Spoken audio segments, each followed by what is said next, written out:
But Danny, yeah, I mean, listen, we always get this annual early in training camp conversation with Andrew Berry. We'll get another conversation with the Haslams, which is the last time we'll talk to them until I think probably the owners' meetings, unless they have. Well, we'll hear from them until whenever they feel like talking again. Well, we will hear from them on their Building Brownstown podcast. That's a thing. Yes. But they do not address all the things they're going to get asked about during that podcast. It's strictly, it's like the scene in Step Brothers where they're at the effing Catalina wine mixer, and they're like, strictly 80s Joel, sir. The Haslam's are like, strictly stadium questions on this podcast. We're not going to answer anything else. But Andrew Berry's press conference I thought was actually pretty enlightening, which is saying something because normally this organization says very little, gives you very little.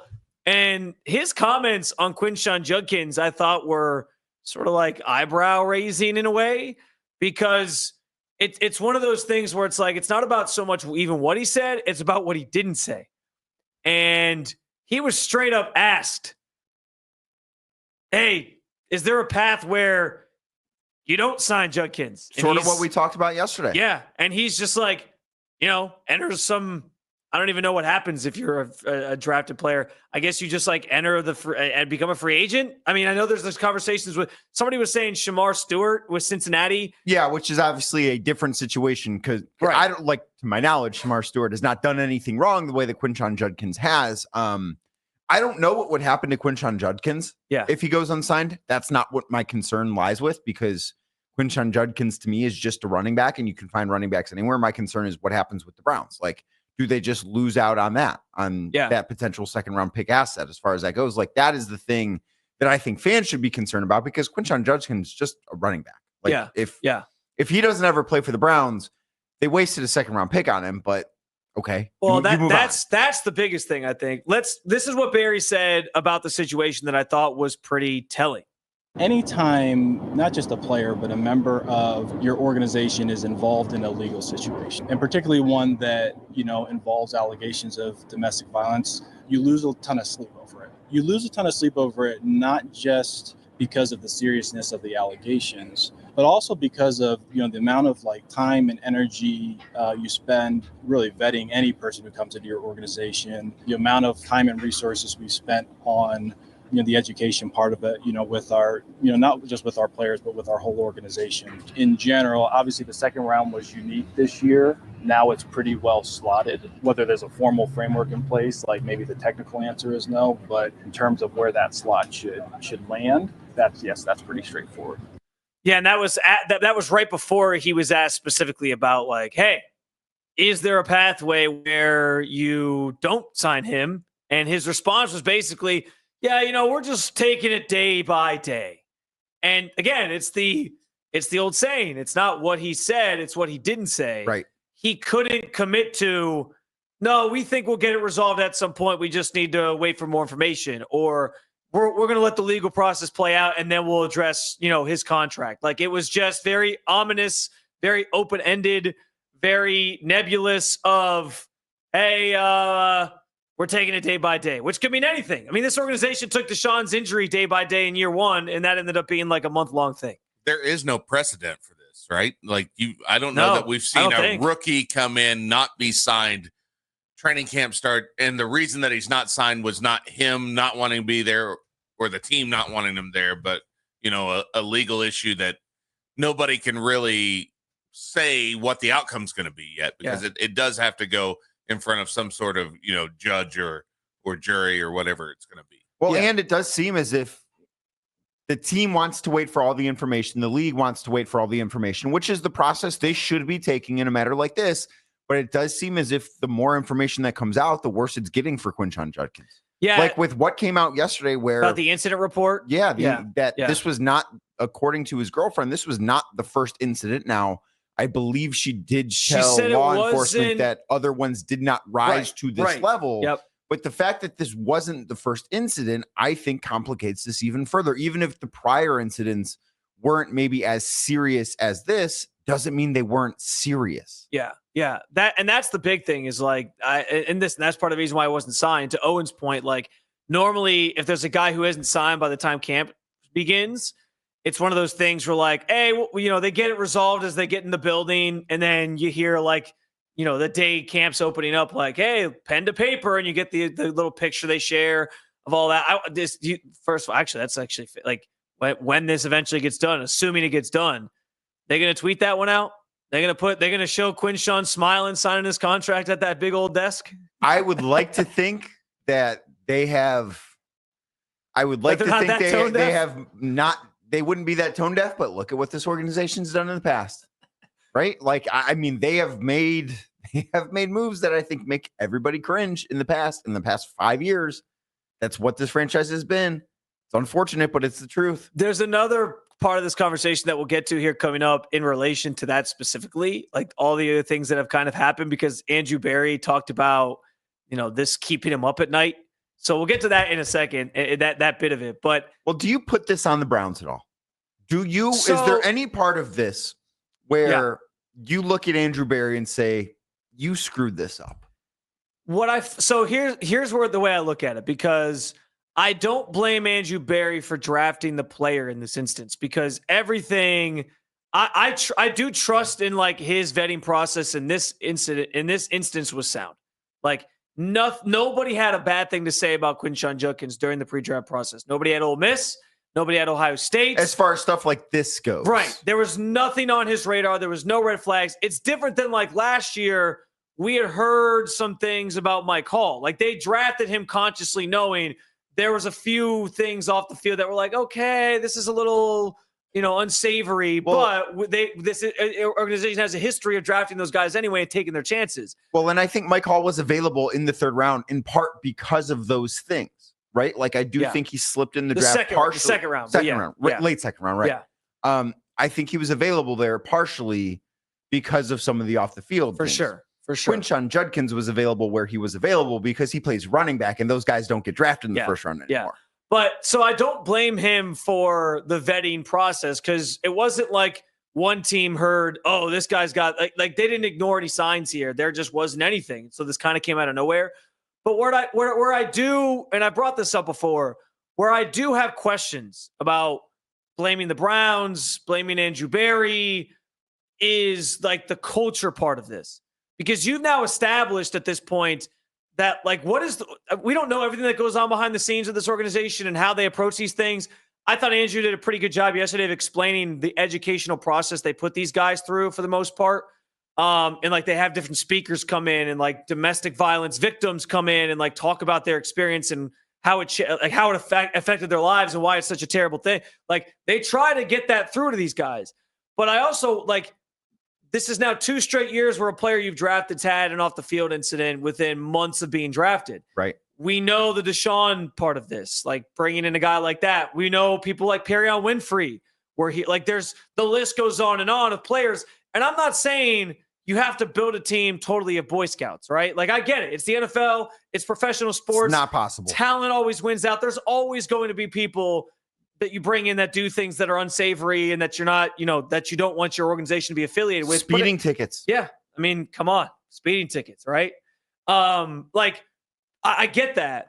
But at the same time, I have to wonder at this point, like, is that message getting through? And if it was getting through, or if you had some sort of recourse for, think about it. Like last year, Mike Hall, he gets arrested and the next day, he was out on the practice field. Like, it just doesn't seem like there's any sort of disciplinary arm with the way that they go about things. I'm not saying there's not. I don't know those details, but it doesn't seem like that. And so maybe even the thought, as if somebody's in the situation Quinshon's in, of like, if I do this, the Browns might just straight up be like, we're not signing you. Like, you're done. Like, they might cut me. Or if the fear of getting cut is there, it might be that last line of defense of like, hey, I'm not going to do this thing that probably isn't a good thing. I'm not saying it changes every outcome in these situations, but I just wonder if the way they've gone about this and the guys that Barry's brought in and how they've handled it in the past has led to this culture where it's just going to continue to happen. And I also know, by the way, it's an NFL problem too. It's not just a Browns problem. This is not just a Cleveland Browns thing, because I do think you look at a lot of professional athletes and they have a feeling, Spencer, of invincibility. And that's not necessarily, they shouldn't have that feeling, but I do think a lot of them have that. And I can't necessarily blame them for having that feeling of invincibility.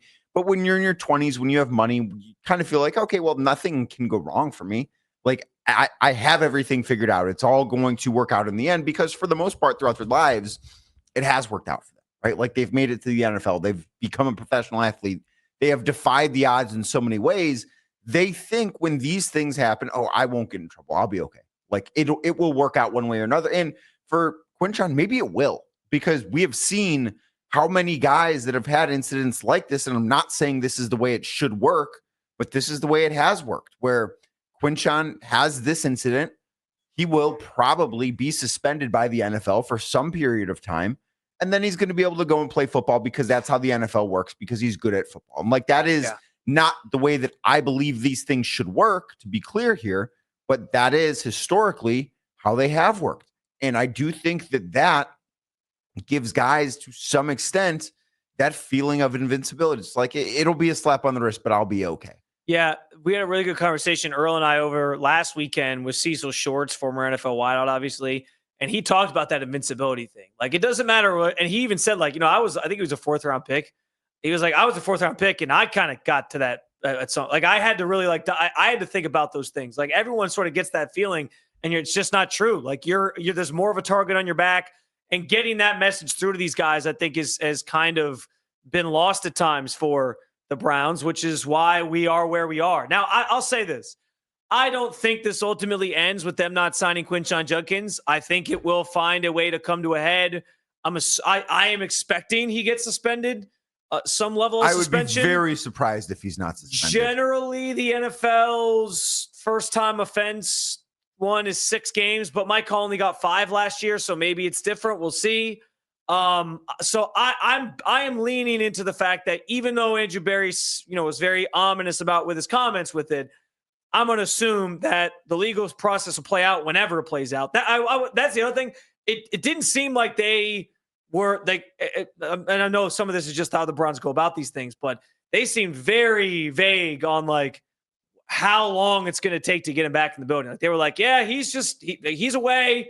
And that's all they can tell probably you. Don't have the answer to that. Sure. Like, I don't know that, because Andrew Berry loves to say a lot of words without actually saying anything. Yeah. I can't fault him for this. Like, he probably doesn't have a legitimate answer to that question. Yeah. And I understand why that question would be asked, but if you ask him that question, like, hey, when do you expect him to be on the Browns or back in the building? I do think because he's not signed, they have to let the legal process play out before they can sign him to a contract. They have no idea how long that's going to take. Yeah. They don't know what that's going to look like. I can't fault them for that. The contract definitely complicates it beyond just the legal part of it, where it's like, hey, if it was just the legal process, maybe we'd have a better idea, but it's the legal process plus the contract. And he's probably going to still want to ask for his guaranteed money or whatever, because the guys around him all got guaranteed money. And I just don't know if the Browns think that ship has sailed. I think that ship has sailed. So to be clear, I think this ultimately does happen. He gets signed, he's here. But how long that's going to take is very much TBD at this point, and there's a lot that still has to happen. But we're talking about Andrew Berry's comments on the Quinshon Judkins situation. The other part of this that I thought was interesting, Danny, was that Andrew, he tried to very much appeal to your the fan base's emotions in a way where it's like, we really care about this. Yeah. And he talked about like tossing and turning at night. And how this, the thing that I think he used the exact quote of like, the thing that keeps you up at night is, and I just wonder, like on the heels yesterday of talking about Miles showing up to camp and talking about the Super Bowl and whether or not people really buy into that and can like rally around that after an offseason where Miles also requested a trade and went out and like, bashed the organization up and down for like the better part of a month. Like can fans buy into that? And I think the same thing sort of applies here, where you look back at the history of this organization, especially with this regime and the guys that they've brought in. I mentioned some of the names. Perion Winfrey, obviously the Mike Hall thing last year. Deshaun Watson. Well, and that was the big one, because that's the one that I think as soon as you have a situation like what happened with Quinshon Judkins, and then you stand behind a microphone and you tell everybody, yeah, this is keeping me up at night. This is like, we take this very seriously. We really care about this. We try to educate on this. It matters to us that our players don't do these things. You want to talk about eye rolls? Like, I feel like you could hear the collective eye roll from this fan base, or the majority of this fan base, when did it keep you up at night when you knew that you were trading 3 first-round picks for a guy that was accused of everything he was accused of and gave him $230 million? Because that didn't seem like it kept you up at night. You seemed pretty excited about bringing in potentially a franchise quarterback. Your owner sat there and told everybody, since we got this guy, season ticket sales have gone up, not down. So it didn't really seem like anybody was losing sleep back then. Now all of a sudden it's like, we take all these. And I know the situations are somewhat different because Deshaun wasn't accused of domestic violence, obviously. But in the same breath, like, he's all falling to the same bucket of off the field issues. Off the field problems that are very, very egregious and unbecoming of a person.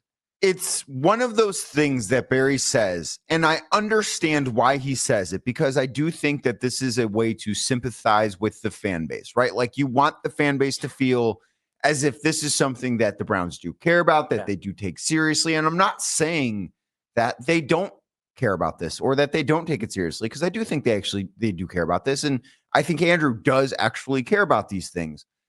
And maybe he is actually losing sleep. I don't know. I don't know what his Fitbit says. Can't be losing more sleep than me health. this week. That's for sure. Probably not. But it's one of those things I don't think you have to say, because I just think it leaves it open for it to be questioned. Like, all you have to say is we view this as a very serious matter. And how often, with just about everything, how often have we seen Andrew Berry talk around things where he doesn't say anything to give away any emotion for how they feel about something? Andrew Berry does that all the time. Kevin Stefanski does it too. I don't think he needed to say, I've been losing so much sleep over this, because all it does is give us room to question it a little bit more. Yeah. Right. And I think all he had to say was, we take this very seriously. Obviously, it is a legal matter. We have to let it play out in the court of law and off the field before we can even think about bringing him into this building and signing him to a contract. That's really all I have to say on the matter. You don't have to say you're losing sleep over it. You don't have to, I think, convey that, I care so much about this, because the track record says otherwise. And I think that with every other move that they've made, and again, I lean more towards where you're at with this, to where you didn't necessarily have these red flags. Like, I don't think that this happening is Andrew Berry's fault. No. I do think with some of the other moves that have been made, where guys have had maybe some rougher histories with some of the off the field things, that can be attributed to Andrew Berry more than this can. I think this is very unfortunate, but I don't blame Andrew Berry for this happening. Obviously, I wish it didn't happen, but I don't blame Andrew Berry for this. But I don't think he needed to be like, oh man, I have lost so much sleep over this, for us to understand that, this was another screw up by somebody on the Browns. I just don't think that he needed to take this on a personal level himself. Yeah. I think all he needed to do was basically say what he said about all the other things. Yeah, it's the right message, but it's the wrong messenger in a way. And I honestly I don't know that there's a right messenger within the Browns to deliver that line either. Well, there's not a good message to deliver as far as this goes. The Browns are in a tough spot because of it. I think the Browns in general are just the wrong messenger on issues or off the field problems like this. Speaking on them, whether it's Andrew Berry, whether it's if Kevin Stefanski had dropped that line, which Kevin, I think, does the best job of staying totally away from any of these things. Well, I mean, he has the most practice at it. He's been the guy that has had to be the meat shield for this type of thing for, how many days a year? Well, and ultimately, like, especially this time of year, he's so dialed in. I'm like, listen, I'm trying to get a football team ready to play football games. I'm a coach. I am not a lawyer. I'm not the guy who builds the roster theoretically. I might have some say in it, but I'm not building. Like, that's above my pay grade, is what he would probably sort of put it. Even though he's getting paid similarly to Andrew Berry. But I'm just saying, like, it's not his department. Yeah, he made that clear, by the way. Like, day I was trying to pull it further and loop it around, and it just fell. Day one, he was like, anything on the Quinshon stuff, like, you guys could talk to Andrew about that tomorrow. Like, he laid that out from the beginning. So I don't know that there's a great messenger within this organization anyway, because I think everybody's going to be viewed this way. I agree with you, though, that I think you just can't keep it simple, where it's like, listen, we do take this seriously. You talk about the education piece where it's like, these are all the things that we've done to try to get through to guys, like how important it is to avoid these situations and how you can control your emotions in certain situations so you're not getting caught in these problems and getting arrested and having to experience this. But to open up the whole Quinshon can of worms yesterday by telling us like the thing that keeps you up at night, the thing that really has you losing sleep at night, it's like, dude, nobody buys this. Right. Nobody buys this, because if that was the case, it's the same thing with like Jimmy Haslam telling us in his press conference when they signed Deshaun, after they signed or traded for Deshaun, and him telling us like, yeah, you know, we talked to our daughters about this move. And it was like, nobody believes that you did that. It's one of those things where you are sitting in the room or you're listening over the airwaves to this press conference. You're like, you should probably have just not said that. Yes. You didn't need to say anything in place of it. All you had to do was not say that. And I think that while maybe there have been some more cringeworthy moments in Browns history, this is one that you just look at and say, you know, you really didn't need to say that, Andrew. You really didn't need to. I agree. I think it ends up ultimately sort of being lost on deaf ears here. I think a lot of the fan base is just kind of, you know, and again, I know that we've all, as NFL consumers, fans, people who cover the team, whatever your role might be, we have all kind of been conditioned to this point to, I don't want to say like, you know, look the other way on this stuff, but like we all kind of understand like it's going to happen. The world keeps turning. Football goes on, right? I mean, I think it's because it is incredibly unfortunate that might be the reality for some people, but it's because football has become so big and so powerful. And all we care about, all a lot of people care about is what's it look like on Sunday? Can this guy help my favorite football team win football games? Because that is what I care about. That is I think the line of thinking for so many people. That's why so many people were on board with the Deshaun Watson acquisition when it happened. Because it was like, if he's what he was in 2020. It's like, man, this guy could really play quarterback. And now, of course, he's an absolute lemon. He has no idea what he's doing on a football field at this point. But people were okay with that because it's like, man, this guy led the league in passing. The Browns have not had a franchise quarterback. Like, that is the line of thinking for so many people. And it's the unfortunate reality that we live in, where this is a success-oriented business. And if people can help you find success, there are a lot of things that executives and coaches are willing to look past. Nothing told, I think, the football fans, or I guess just like everybody, the society in general here in America, how much we look the other way on stuff in football than I think the DeMar Hamlin thing. We all literally watched a guy die on the field. Like, he was dead for at least a moment there. And the NFL wanted to play the game. They wanted to keep the game going. And we were right back that next week, like, football. And it became like this rallying cry for the 2 days later. That was a Monday night game. True. Yeah, you're right. There's a Thursday. There might not have been. I don't think there was a Thursday night game because I think it was too late in the season. Yeah. But yeah, like the fact that we all saw somebody die in the field and then we were right back in next week and we were like, not celebrating DeMar, but it was like, it became a rallying cry for the NFL. Like, we want DeMar back. Like, he's going to recover. And it was like, we'll look the other way on anything if we'll look the other way on a guy dying in the field, and we still turn this sport on every single week. Let's go to Mike in Streetsboro, Ken's neck of the woods. Mike, have you seen Ken out and about this week while he's been off?